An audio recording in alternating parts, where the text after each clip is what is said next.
Hey guys, welcome to day 8 for the Beautymas Beautymas here on my YouTube channel. Today is episode 5 of the my top 5 favorite beauty products. So today we're going to be talking all about serums. Now I only have actually 2 serums currently. All my other ones that I'm going to be talking about I don't have, or I ran out of, or I don't like anymore. Let's get into it. Okay, number 5 is my do not like anymore serum, but it's great. This one is the Badescu Clarifying serum. It was okay. It wasn't my favorite. There's other ones that work so much better. I'm gonna have the picture of it right there again. Next is number 4 is the ordinary niacinamide serum. It wasn't my favorite. I mean, they're okay, like the dropper ones. I don't really remember I liked that one or not because it's been a long time since I used it. It was great, I think.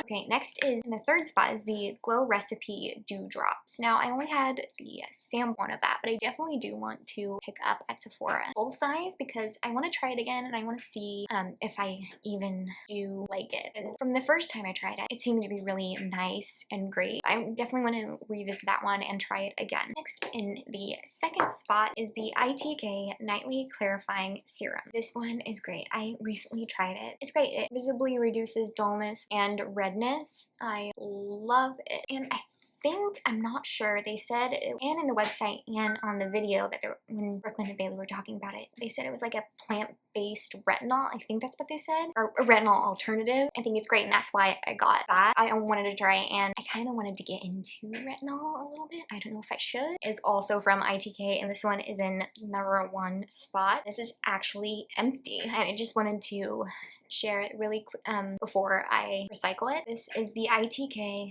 Hyaluronic Acid Serum. This boosts hydration and helps to plump skin. This one was my like everyday go-to serum and I absolutely love it. It's so nice. Okay, so that was it for today's video. See you guys tomorrow for day 9. Bye!